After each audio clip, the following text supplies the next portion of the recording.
Hi Charchit, Hi, welcome Akshay. to LGW's chat room and thank you so much for doing this with us. Thank you so much for inviting me. Acha, so let's start with a brief introduction about yourself. Okay, so I'm a chartered accountant by qualification, and I'm a finance enthusiast. Finance and investment have been my keen interest since I've been in this profession and studying in CA.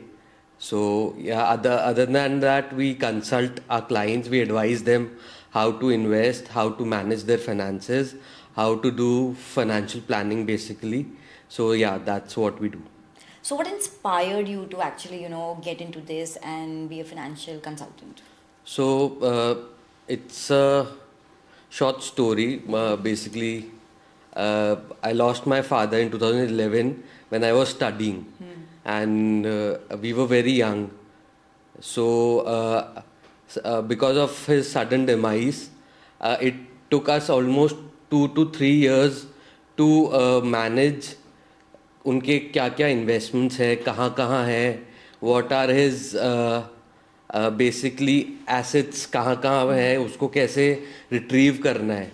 So it took me almost 3 to 4 years to gather all that, retain all the amount, get उसका उसको अलग अलग department से उसको कैसे अपन कहाँ है पता नहीं है, कुछ नॉलेज नहीं है, सिर्फ उनको ही नॉलेज थी. किसी में नॉमिनी है, किसी में नहीं है. तो 3-4 years हमको लगे सारा अमाउंट अलग अलग जगह से रिट्रीव करने में. सो आई ऑलवेज थॉट कि अगर कोई एक फाइनेंशियल प्लानर उनके पास होता या एडवाइज़र होता जिनके पास सारी डिटेल्स होती कि कहाँ पे क्या असेट्स है, कितने लोन्स हैं, कितने पेड ऑफ है, कितने नहीं है, तो it would be very easier for us, easy for us to manage that. That's so true. Yeah. I mean, actually कोई इस तरीके से सोचता नहीं So है it basically gave me a good reason to do this thing. yeah. And in India, financial education is very limited. In school also, you don't get that level of financial education. So people after they start working only they get to know how to manage, where to manage. Still, people in corporates doing good jobs with good packages are not able to manage their finances. I mean that's so true. ऐसे Yeah. आप कोई एक personal incident सुनते हो, then you Yes. realize कि it's so important for like us also Yes. to maintain something, to Of have course. a professional, who's helping us with all Of of course, this. yeah. तो जैसे if someone wants to start their investment journey, what do you think is like the mistakes that पहली मतलब why aren't people able to get it right? So I think people पहले तो basic education नहीं है. They have to from start, as soon as they start their career, they should plan about these things. People tend to pass on these things. They start their jobs early. They're earning well these days. They get good packages, but they don't get serious about the investment and saving thing until they're getting married or they're about to have a child. Then they suddenly a thought comes. It's like an awakening कि बच्चा हो गया. We don't have any savings. Yes. And we are working from past 10 years, 12 years, and we don't have any savings. So basically, तो अपने को as soon as you start earning, you should start investing. Start small, start basic investment. But if you start it once, you'll be able to manage it and expand it. तो अब बताओ कि suppose कितना percentage of a earning should be, कितने percentage से अपने को start करना चाहिए? It's not like a percentage. There's no defined percentage as such. But जैसे ही आप earning start करते हैं, first you have to save, then you have to do your expenses, pay for your luxuries, pay for your basic necessities, set aside amount, then you should save, and then you should go for luxuries or trips or whatever you plan. So पहले आपको saving करना है, उसके बाद आपको expenses, आपके luxury expenses जो हैं वो प्लान करना है. सो इस तरीके से. अच्छा ठीक है, अभी आई जैसे suppose I have this x amount with me, Yeah. मेरे को वो से I don't need it for another 10 or 15 years. Yeah. How would you plan that for me? So basically we have what I have curated is a 5-stage program to financial freedom. तो उसमें क्या होता है, in first stage you have to secure your present. आपका आज secure होना चाहिए, then you will be able to plan for future. तो first and foremost is insurance. आपका इंश्योरेंस बहुत अच्छा होना चाहिए, अच्छे अमाउंट से होना चाहिए, नॉट जस्ट फॉर नेम से कि अपन ने इंश्योरेंस करा रखा है, that is done. You've seen COVID, we've seen COVID. 5-10 lakh rupees is nothing. So good health insurance with good company. You may pay a little bit of premium in मतलब prices में आप थोड़ा ज़्यादा पे कर दो, but I prefer good companies and good amount like 25-30 lakh 50 lakh का आपका health insurance होना चाहिए. Then comes your term insurance that covers your death. If there's a uncertain death, then that amount supports your family.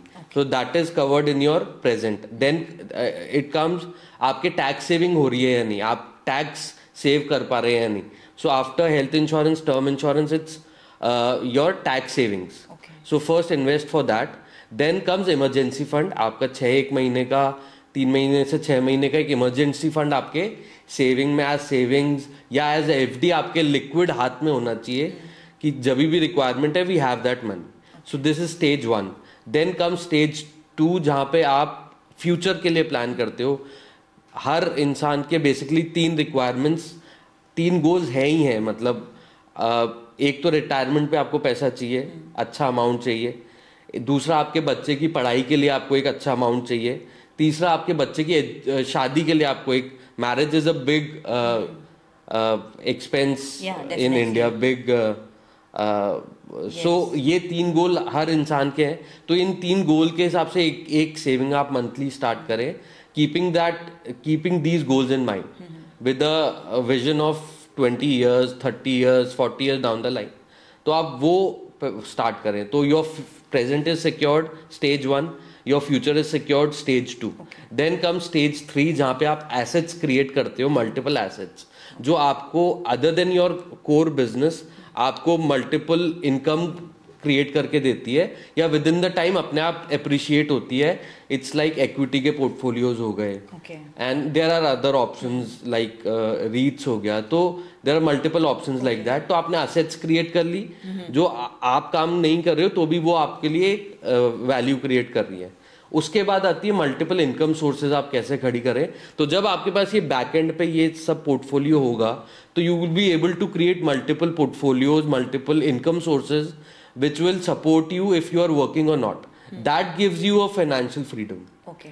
And last is HNI investment that includes AIF, PMS, which involves big ticket size investments like 50 lakh, 1 crores. And in the end comes is startup investing. जब आप ये सब कर चुके हैं तो आपको startup investing में जाना चाहिए क्योंकि it is risky. जैसे जैसे आप स्टेज पे आगे बढ़ रहे हैं everything becomes more riskier. So if we have to sum up these 5 steps of investment of yours in 1 minute, how would you do that?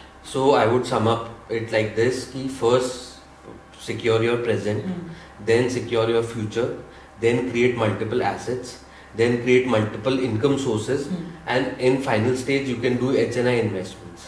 Achha, so when like talking about long-term investments, how does inflation and economic uncertainty affect our portfolio? So this is a very good question Akshi. Basically जब भी हम invest कर रहे हैं या कोई भी layman invest कर रहा है तो वो एक चीज़ भूल जाता है काउंटर इन करना, that is rate of inflation. So जब भी आप इन्वेस्ट करें, कहीं भी इन्वेस्ट करें, यू शुड ऑलवेज कंसिडर कि इन्फ्लेशन का क्या इफेक्ट आएगा. अगर आप एफडी करा रहे हैं 6-7% से और आपका इन्फ्लेशन भी 6-7% से बढ़ रहा है तो actually your money is not growing, it is on at par. तो if you have to beat inflation and create wealth for yourself and your money create wealth, तो आपको at least 12-15% का rate of return चाहिए.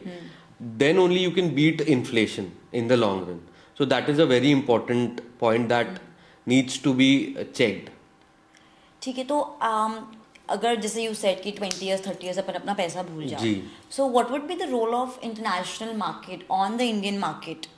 क्योंकि 30 years 20 years बहुत लंबा time हो जाता है. तो how would that? So broader perspective is global. तो सिनेरियोज चेंज होते रहेंगे, उनको अपन प्रिडिक्ट नहीं कर सकते. इंडिया का ग्लोबल सिनेरियो आपको पकड़ना पड़ेगा. What the global scenario, what the main Indian scenario is, we have population right now 140 crores 145 crores की पॉपुलेशन है.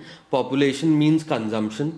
हम लोग कंज्यूम करेंगे, कंजम्पशन होगा तो कंपनीज का सेल्स होगा, सेल्स होगा तो प्रॉफिट होगा, प्रॉफिट होगा तो स्टॉक प्राइसेस ऊपर जाएगी. So basically the game is about consumption. जिस कंट्री में कंजम्पशन है ग्रोथ वहाँ है, जहाँ कंजम्पशन नहीं है वहाँ उतना ग्रोथ नहीं है.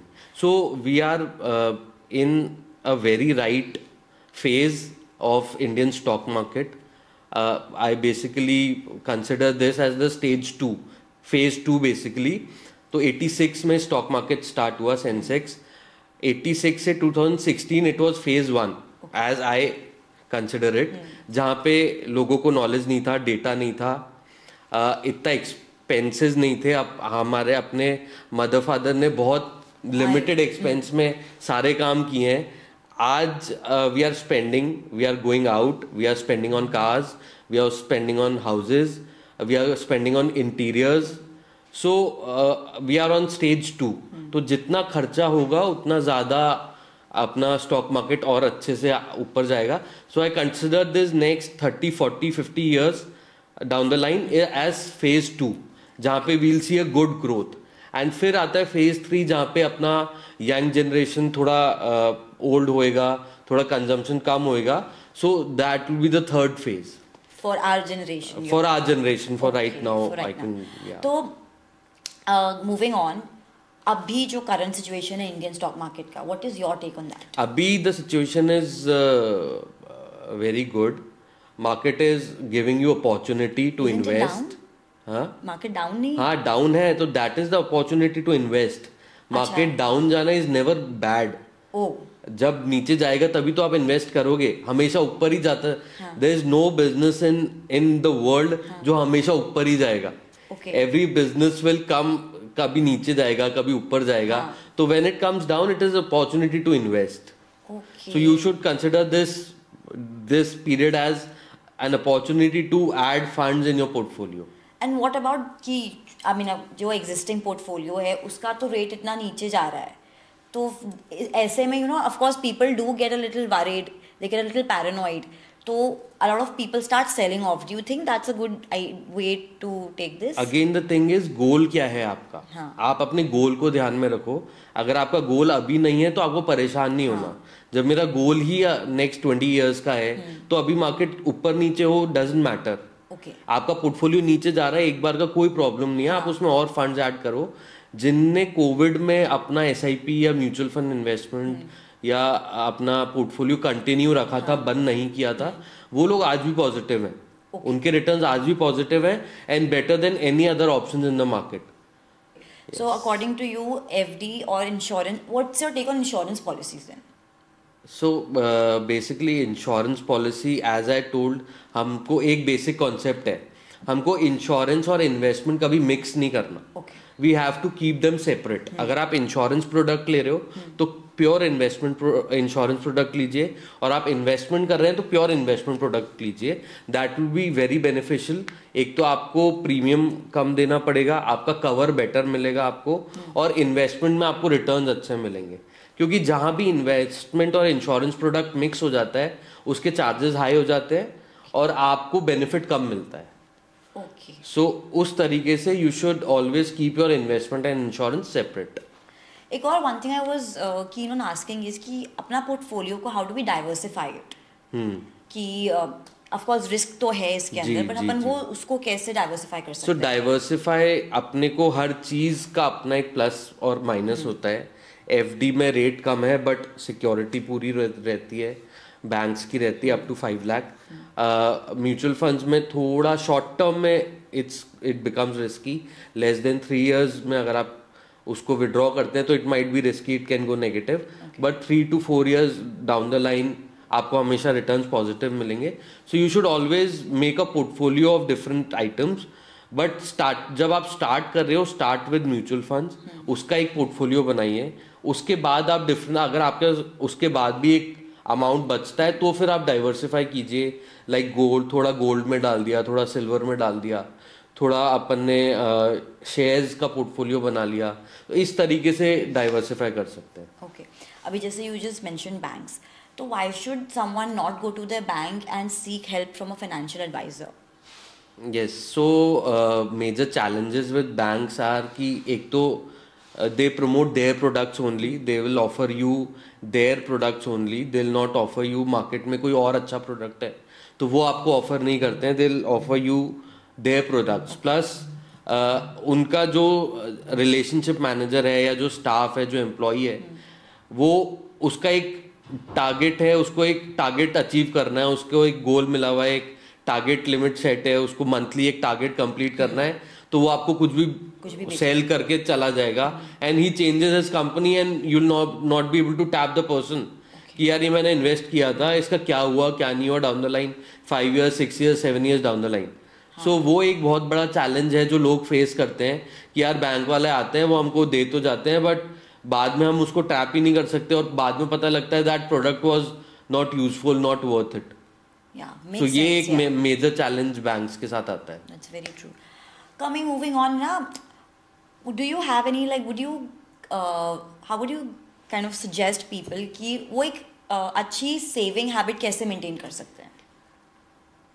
Again I would consider mutual funds are the best as in आप छोटे से स्टार्ट कर सकते हो, जब आपको डालना है आप तब डाल सकते हो, जब आपके पास एक्स्ट्रा है आप तब डाल सकते हो, पैसा आपका लिक्विड रहता है, कहीं लॉक इन नहीं हो रहा है, जितना सा आपको ज़रूरत है. मान लीजिए 5 लाख का आपका पोर्टफोलियो है, आपको ज़रूरत 50,000 की है तो आप 50,000 भी निकाल सकते हो और आपके सामने आपकी चीज़ का किस पोर्टफोलियो में कहाँ जा रही है, कौन से फंड किस कंपनीज में पैसा लगा रहे हैं, it is already very diversified and we have to trust the regulatory authorities जो सेबी है, आरबीआई है, वी ट्रस्ट ऑन आरबीआई कि they are looking after banks, that's why we go to banks.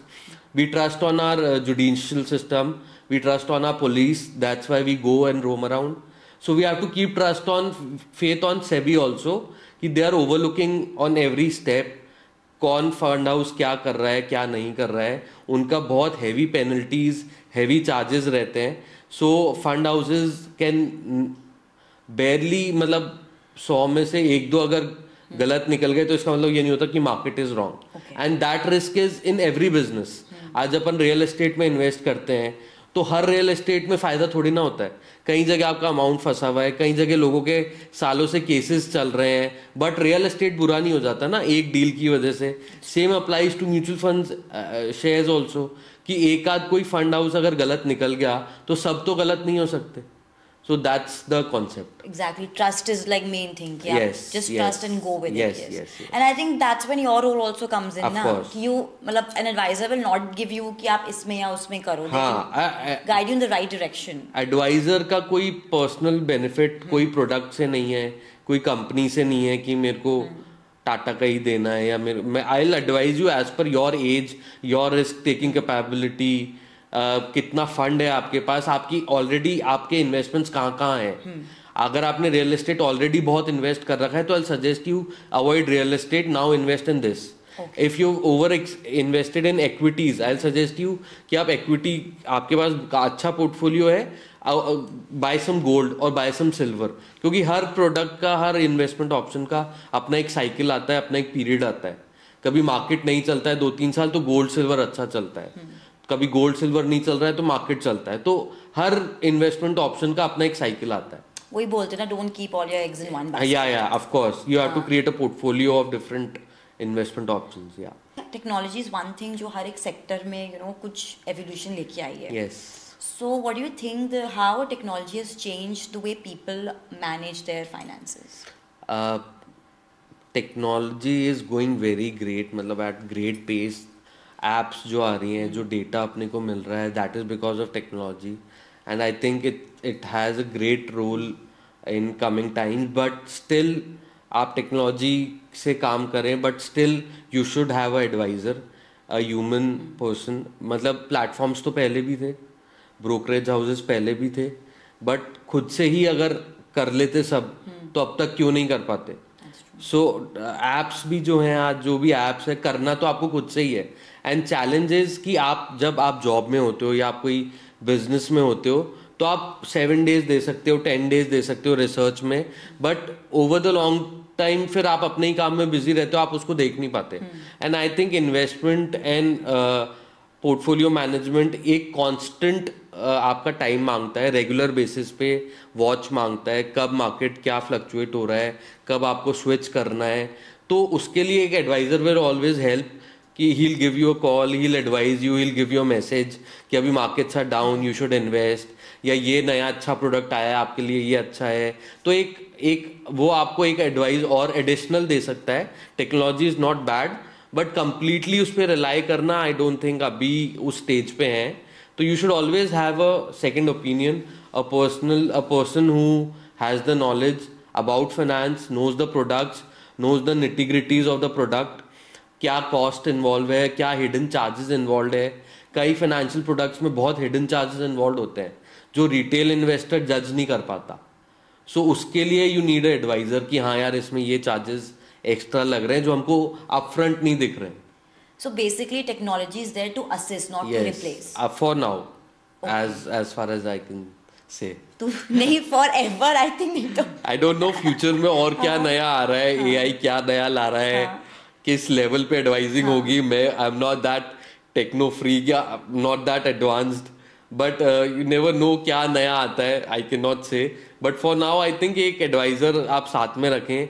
आप टेक्नोलॉजी बेस्ड चीजें करें, उनसे study करें, knowledge लें, बट एक adviser will always guide you on the right path. Always very important. या तो ठीक है, जैसे हर चीज में ट्रेंड्स आते हैं. आई एम श्योर इन्वेस्टमेंट में भी कोई ट्रेंड्स आ रहे होंगे. So what are some trends that you think are actually ठीक है, they are exciting, but some trends that are concerning, ऐसा कुछ है? If you're talking about sectors, किस पे अपने को फोकस करना चाहिए, is that so? Like investment में भी नहीं होता ना कि चलो सब एक सेक्टर बढ़ रहा है तो सब एक साथ उसमें लगा दें या कुछ anything that way. Again the thing is portfolio बनाइए आप. अलग अलग चीजों का डिवाइड कीजिए. 10 लाख रुपए है, मेरे को 2 लाख इस सेक्टर में डालना है, 2 इसमें डालना है, 2 इसमें डालना है. या 50 लाख रुपए है तो मेरे को 25 लाख रुपए इक्विटीज में रखना है, 5 लाख रुपए FD करना है, 5 लाख रुपए गोल्ड सिल्वर करना है. तो इस तरीके से एक पोर्टफोलियो बनाएंगे तो सबका अपना एक साइकिल होगा. कोई कभी अच्छा चलेगा, कभी बैंक्स बहुत अच्छा करेंगे, फिर थोड़ा डाउनफॉल आएगा उनमें भी. तो you have to trust on the sectors you are investing, plus divide करके इन्वेस्ट करना इज वेरी गुड. तो जैसे अपन ने कर दिया, so is there a time कि अपने को like how often should we revisit और rebalance our portfolio? I think कि आप उसी के लिए एडवाइजर का रोल आता है. Let him do his job and you do your job. You tell him कि I have this much money, I have this vision, मेरा ये पैसा लॉन्ग टर्म का है, मेरा ये पैसा शॉर्ट टर्म का है. I am planning a trip after a year, I want 2 lakh 5 lakh rupees for that trip, so this is my short term goal, this is my long term goal, and he'll do the planning for you. So that will be the best. क्योंकि हर काम अपन खुद करना चाहे. I want कि मैं अपने घर की शादी भी इवेंट मैनेज कर लूं और मैं फाइनेंसेस भी देख लूं. आई थिंक पहले के लोग यही करते थे. हाँ, तो वो नहीं होना चाहिए. You should trust, you should let the professional do his job. That's what I think. सब चीज में अपन मैनेज, हर काम अपन नहीं कर सकते. अभी कई बार जैसे जैसे नॉर्मली जैसे कॉन्वर्सेशन होती है तो a lot of people are like यार इसने तो शेयर मार्केट में बहुत ही कमा लिया और इसका बेचारे का सब कुछ ही खत्म हो गया. तो ऐसा क्यों, इतना मतलब क्या गलती की या क्या सही किया होगा सामने वाले ने? अगेन आई थिंक कि we rely on these tips from our relatives and friends. उनके पास कोई टिप आई है, कोई एक शेयर ले लिया आपने, तो उस पर आप रिलाई करते हो. It's your luck, it's completely luck कि आपने वो लिया और वो बढ़ गया. It's your luck. और मतलब मेजर प्रोबेबिलिटी में लोग डूब भी जाते हैं क्योंकि उनके पास जब रिटेल कस्टमर के पास न्यूज आती है तो वो बहुत लेट, ऑलरेडी बहुत लेट है. तो वो उसका इफेक्ट ऑलरेडी आ चुका है उस शेयर में. तो जब तक आपके पास वो न्यूज आई है it is already very old. आपने को लगता है कि यार दिस इज वेरी न्यू, कि मेरे पास कुछ नई टिप आई है, बट वो ऑलरेडी हायर लेवल पे ऑलरेडी वो फैक्टर इन हो चुकी है. So I don't advise on particular share trading. We don't advise clients to trade. First make your portfolio. एक अच्छा आपका बेस तैयार है, अगर आपका बेस अच्छा है तो आप फिर गैम्बल कीजिए. आप एक्साइटमेंट के लिए आप कुछ भी इन्वेस्ट कीजिए और be ready for that amount of money कि अगर आधा भी रह गया तो I will be okay, I have my base strong. So ये एक मेजर चैलेंज आता है कई बारी. Also I think a lot of people like layman ना उनको एक confusion रहता है कि what is the major difference between shares and mutual funds. तो शेयर्स क्या होता है, आप डायरेक्ट एक प्लेटफॉर्म पे आप अपना अकाउंट बनाते हैं और आप डायरेक्ट एक शेयर बाय करते हैं. से एनी कंपनी का आपने शेयर ले लिया, but you are not a professional, you don't know about the company, you don't know about the company's finances, you don't know about the management, you don't know about their future plans, how they are expanding और उनका business क्या कर रहा है. But आपने एक share bye कर लिया किसी के कहने पे, या कुछ किसी ने बोला या आपने कहीं सुना या कहीं पढ़ा, आपने एक शेयर डायरेक्टली बाय कर लिया. वहीं म्यूचुअल फंड्स में क्या होता है, आप अपना पैसा एक फंड मैनेजर को देते हो, whose job is to invest on behalf of you. आपका पैसा वो इन्वेस्ट करते हैं इन कंपनीज. अब why that fund manager is capable, क्योंकि उनके पास वो एजुकेशन है, वो मैनेजमेंट के साथ उठते हैं, बैठते हैं, उनसे बात करते हैं, उनके फ्यूचर प्लान समझते हैं, they know about the finances, they have a complete team जो उनको हर चीज़ की रिपोर्ट देती है. इनके पास्ट 5 ईयर के फाइनेंसेस ये हैं, फ्यूचर गोल्स ये हैं, they study management very deeply. So we should rely again on that professional who is taking crores of salaries for this job, and they do their job very rightly. That's why mutual funds are growing so rapidly in India. एक line में sum up करना पड़े तो एक line में shares आप खुद bye करते हो, म्यूचुअल फंड आप एक फंड मैनेजर को देते हो जो आपके बिहाफ पे शेयर्स लेता है और डाइवर्सिफाई करके इन्वेस्ट करता है. तो रिस्क अपने आप आपका डाइवर्सिफाई हो जाता है. ओके. यस. एंड इनमें क्या मतलब व्हाट्स लाइक द अमाउंट कि इतने की म्यूचुअल फंड्स ले सकते हैं, इतने के शेयर्स ले सकते हैं, ऐसा कुछ? Amount depends on your income, your how much you want to save for the long term. Lowest क्या रहता है? 500 से आप स्टार्ट कर सकते हैं. Okay. Then depends on you. Mutual funds, या in mutual fund you can start by 500 और शेयर्स तो as per share price vary करता है. So as low as 500. और अभी तो रिसेंटली डेली SIP भी स्टार्ट हो गई है. मतलब आप चाहते हैं कि डेली 100 रुपये मेरे अकाउंट से डेबिट हो जाए और इन्वेस्ट हो जाए, तो अभी डेली इन्वेस्टमेंट भी स्टार्ट हो गया है. पहले मंथली था, क्वार्टरली था, अब डेली इन्वेस्टमेंट भी आप कर सकते हैं. ओके. कमिंग टू SIP, तो मेजर डिफरेंस क्या हुआ SIP और SWP में? मैं आपको बहुत बेसिक ऑप्शन से कंपेयर करके बताता हूँ. अपन FD कराते हैं. FD SIPs आप मंथली इन्वेस्ट कर रहे हैं और आप फ्यूचर में एक मोटा अमाउंट लमसम उठा रहे हैं. SWPs अपोजिट, आप लमसम अभी इन्वेस्ट करते हैं और मंथली एक विड्रॉल लेते हैं. तो the basic difference in SWP and FD, basically FD में भी अपन ऐसे ही करते हैं, लमसम 10 लाख रुपए की FD करा ली और मंथली एक इंटरेस्ट आता रहे मेरे अकाउंट में, या मेरी एक इनकम सोर्सेज आती रहे. तो आप 5 साल भी FD चलाएंगे तो आपने इंटरेस्ट तो विड्रॉ कर लिया, तो आपका प्रिंसिपल तो 10 लाख ही रहेगा. बट SWP में आपने विड्रॉ भी किया और आपका प्रिंसिपल भी बढ़ के मिलेगा, क्योंकि वो मार्केट में इन्वेस्टेड है और मार्केट लॉन्ग टर्म में ऊपर जाएगा. So इस तरीके, this is the basic difference between SIP and SWP. Anything that you would suggest कि SIP is better या SWP? नहीं, बोथ हैव डिफरेंट एस्पेक्ट्स. अब दोनों का इंटेंशन अलग है. जैसे if you are on retirement, अपने रिटायरमेंट पे मेरा एक फंड आया, तो वो फंड को आप SWP में डालिए, जाता म्यूचुअल फंड में ही है. It's just a way of investing, mode of investing basically. तो आपने SWP में पार्क कर दिया, आपने मंथली उससे इनकम ले ली और आप डाउन द लाइन आपका फंड भी बढ़ता रहेगा. और यंग लोग SIP प्रेफर करते हैं, क्योंकि वो उनके पास मोटा अमाउंट नहीं होता है, they want to invest something, तो थोड़ा थोड़ा स्टार्ट करते हैं और फ्यूचर में they expect a big chunk. Okay. So now let me quickly ask you 5 questions. उसके आप मुझे quickly answers देंगे. Sure. So what is the best advice that you have ever received? So best advice that I have received in regarding investing, or what I have learned from my experiences, patience is the key. You have to be patient. आप अगर equity market में आ रहे हैं and you want your money to work for you, you want your money to create wealth for you, you have to be patient, and that is a major part missing in today's youth, or I can say in our generation. They want to earn fast, they want to double their money in say 1 year 2 year. It doesn't work like that. And कोई आपको ये commit कर रहा है कि ऐसा हो जाएगा या इतना परसेंट में 6% 7% वीकली आपको दे देंगे, so that is a gimmick, that is a scam. So be patient. Second, always see the global scenarios. All over India क्या चल रहा है, not just कि मेरे शहर में या मेरी सिटी में क्या हो रहा है, या मेरा फ्रेंड क्या कर रहा है, या मेरे उन अंकल ने कैसे कर लिया, क्या कहाँ इन्वेस्ट किया है. See the global scenarios, population कहाँ है, कंजम्पशन कहाँ है, मेजर कंजम्पशन कौन से सेक्टर्स में है. So that is a important aspect. Top 3 books you would suggest for personal finance? So top 3 books I would suggest is one is The Psychology of Money by Morgan Housel. Second is Rich Dad Poor Dad by Robert Kiyosaki. And third is Intelligent Investor by Benjamin Graham. And keep this order. Level 1 to level 3? Yeah, level 1 to level 3. Okay. Then what is the safest way to invest in the Indian stock market? The safest and the best way is mutual funds. Start with mutual funds. Okay. आप एक professional पे rely कर रहे हो, वो अपना काम कर रहा है, उस प्रोफेशनल को लुकआउट कर रहा है सेबी की वो सही काम कर रहा है या नहीं कर रहा है. So it's the best possible way right now. तो स्टार्ट विद म्यूचुअल फंड्स. आपके बेबी बॉर्न होता है, उसके नाम से माइनर अकाउंट को लाइए, उसका एक अलग इन्वेस्टमेंट स्टार्ट कीजिए. Start small, 500,000 rupees a month and you'll see wonders. Then आपका ये क्रिएट होता है, उसके बाद आप अपना लेवल अप कीजिए. Okay. Top 5 sectors we should invest here in India.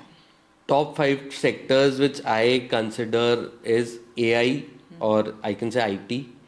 Second is consumption. India में अभी बहुत कंजम्पशन होने वाला है और थिंग्स आर गेटिंग, चीज़ें एक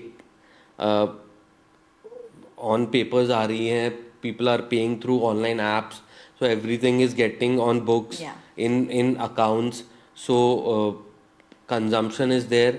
Third is we can say EV or renewable energy, waste management. Then we have financial platforms जो हैं, जैसे ब्रोकर्स, ब्रोकिंग हाउसेज हो गए, फाइनेंशियल सेक्टर्स हो गए, BSE, NSE. These are going to be massive hits. What is your take on the Indian stock market? So I think Indian stock market is on very good stage. We are on, as I discussed, this is stage 2. लोग खर्च कर रहे हैं, जितना खर्च करेंगे उतना economy में आएगा, कंपनीज ग्रो होगी. एंड स्टॉक मार्केट अभी शॉर्ट टर्म में it can go down, but in the long run it will give us great returns as compared to any other options in the market. So yeah. Okay, thank you, Charchit. I think we had a wonderful session and a very insightful one. Thank you so much for doing this with us. Thank you for inviting me. It was a great session. Thank you. Thank you so much.